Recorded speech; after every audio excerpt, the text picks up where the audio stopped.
একজন দাওয়াত দিতে গিয়ে তাদের উপরে যে নির্যাতন এসেছিল, তারা ওই সমস্ত লোক যারা নবী আলাইহিস সালাতুকে সমর্থন করেছে, অর্থাৎ নবীজি দাওয়াত দিয়েছেন আর নবীজিকে দাওয়াতের ক্ষেত্রে সমর্থন করেছেন, সে কাফের ও মুশরিক হোক, যেরকম নবীজির চাচা আবু তালেব, সে কিন্তু ইসলাম ধর্ম গ্রহণ করে মৃত্যুবরণ করতে পারে নাই।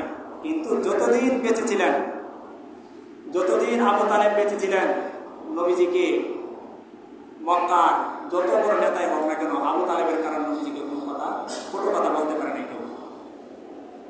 নবী আলাইহিস সালাতু ওয়াস সালাম যখন একের পর এক দাওয়াতি কাজ করেই যাচ্ছেন, কাফের মুশরিকরা উতবা সাইবা আবু জাহেল তারা আবু তালেবের কাছে আসছে যে, আবু তালেব আপনি আরবের একজন লিডার নেতা, আপনি আমাদের সর্দার, আপনার ভাতিজা আমাদের মূর্তিদেরকে গালিগালাজ করে আমাদের মূর্তির বিরুদ্ধে সে অন্য একটা ধর্মের প্রচারণা চালায়, আপনি আপনার ভাতিজাকে থামান। একবার না, দুইবার না, তিনবার তার কাছে এসেছে। আবু তালেব নবী আলাইহিস সালাতু ওয়াস সালাম ডেকে বললেন, ভাতিজা একটু কি কম করা যায় না, দাওয়াতি কাজ একটু কি কমিয়ে দেওয়া যায় না? নবী বললেন যে, হ্যাঁ চাচা, যে কাজের জন্য আল্লাহ তাআলা আমাকে পাঠিয়েছেন সেই কাজের মধ্যে আমি শিথিলতা করব, আমার জীবন যদিও চলে যায় তারপরও আমি সেই কাজের মধ্যে কখনো শিথিলতা করবো না। আবু তালেব সাথে সাথে বললো, ভাতিজা তুমি তোমার কাজ চালিয়ে দাও, মক্কার কাফের মুশরিকরা কি করবে না করবে আমি আবু তালেব সেটা দেখবো। সুবহানাল্লাহ, এত সমর্থন দিয়েছে, কিন্তু শেষ পর্যন্ত এই লোকটার কপালেও ইসলাম নসিব হয় নাই। শেষ মুহূর্তে যখন মৃত্যুর সময় এসলো আবু তালেবের, উতবা সাহেবা আবু জাহেলেরা পাশে বসা আর নবীজি এক পাশে বসা, নবীজি বলতেছেন, চাচা আপনি শুধু একবার বলেন লা ইলাহা ইল্লাল্লাহ, বাকি কাজ আমি করবো।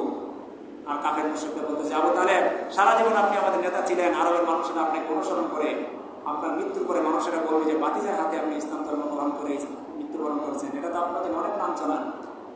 নবীজি অনেক চেষ্টা করতেছিলেন, আল্লাহ তাআলার সাথে সাথে আয়াত নাযিল করলেন, ইন্নাকা লা তাহদি মান আহবাবতা ওয়ালাকিন্নাল্লাহা ইয়াহদি মান ইয়াশা। হে আমার নবী মুহাম্মদ, আপনি আপনার চাচাকে অনেক ভালোবাসেন, অনেক মহব্বত করেন, আমি জানি আপনার চাচাও আপনাকে অনেক মহব্বত করে, কিন্তু যার কপালে হেদায়েত নাই আপনি তাকে যতই মহব্বত করেন আপনি তাকে হেদায়েত দিতে পারবেন না। হেদায়েত হলো আমার কাছে, সুতরাং আবু তালেব হেদায়েত পাবে না, সে বেঈমান অবস্থায় মৃত্যুবরণ করবে। তবে সে যেহেতু জীবন্ত, সে আপনাকে এত সহযোগিতা এত সাহায্য করেছে, আমি জাহান্নামে তার সারা শরীরকে আগুনের মধ্যে পোড়াবো না, তাকে শুধু এক জোড়া আগুনের জুতা পরিয়ে দিব, তার শাস্তি হবে এটাই। হাদিসের মধ্যে এসেছে, সেই জাহান্নামের এক জোড়া জুতা পরিয়ে দেওয়ার কারণেও দেখা যাবে যে সেই জুতার তাপে আবু তালেবের সারা শরীর গলে মস্তকে সেই মস্তকগুলো টকবক করতে থাকে। মোহতারাম হাজরিন, আবু তালেব মুশরিক হওয়ার পরেও দেখা গেছে দাওয়াতি কাজে নবীজিকে সহযোগিতা সহমর্মিতা করেছে।